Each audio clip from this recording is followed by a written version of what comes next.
कोमल्स किचनमध्ये आज तुमचं सर्वांचं स्वागत आहे। तर आज मी बनवलेले आहे तर बघा सफेद वांगे आहेत, त्याची आज मी भाजी बनवलेली आहे।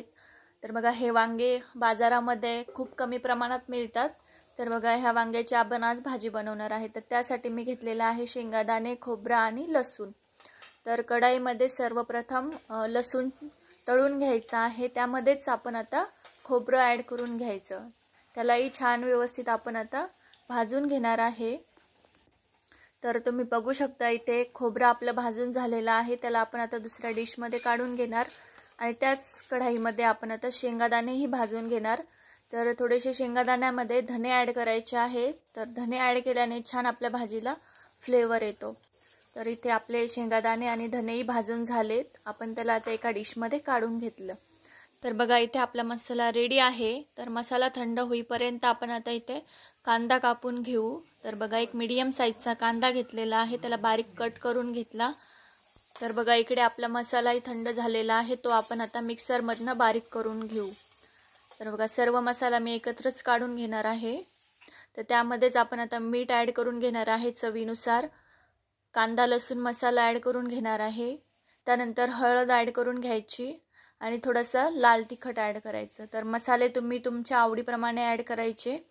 तर बघा इथे मस्त आपला मसाला रेडी झालेला आहे। बघा जाडसरच ठेवायचा आहे, जास्त बारीकही काढायचा नाही। त्याच कढईमध्ये आपण आता तेल ॲड करून घेणार आहे, त्यामध्ये थोडासा हिंग ॲड करून घ्यायचा आणि त्यानंतर आपण आता कांदा ॲड करून घेतला। तर बघा कांदा आपल्याला छान गोल्डन ब्राऊन होईपर्यंत परतवून घ्यायचा। त्यानंतर कांदा परतेपर्यंत आपण आता वांग्यामध्ये मसाला भरून घेणार आहे। तर बघा वांगे कट करून घेतलेले आहे हाफ, त्यामध्ये मसाला भरून घेतला। तर तुम्ही बघू शकता इथे कांदा आपला छान परतत आलेला आहे। तर बघा अशा प्रकारे सर्व वांग्यांमध्ये आम्ही मसाला भरून घेतला। त्यानंतर आपण आता मसाला भरलेले वांगे ॲड करून घेतले। तर तुम्ही बघू शकता मस्त वांगे आपले परतत आलेले आहे।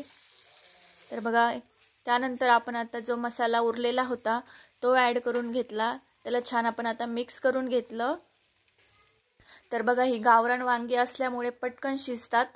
त्यानंतर आपण आता यामध्ये कसुरी मेथी ॲड करून घेऊ, तिला छान मिक्स करून घेऊ। तर तुम्ही बघू शकता इथे मस्त आपल्या मसाल्याला तेल सुटलेलं आहे। त्यानंतर आपण आता यामध्ये पाणी ॲड करून घेऊ। तर बघा भाजीसाठी शक्यतो गरम पाण्याचाच वापर करायचा। तर इथे आम्ही गरम पाणी ॲड करून घेतलं आणि त्यानंतर आता आपण झाकण ठेवून इथे 4 ते 5 मिनिट छान शिजवून घेतलं। त्यानंतर तुम्ही बघू शकता इथे भाजी आपली रेडी आहे। भाजी आवडली असेल तर चॅनलला नक्की सबस्क्राईब करा, व्हिडिओला लाईक करा।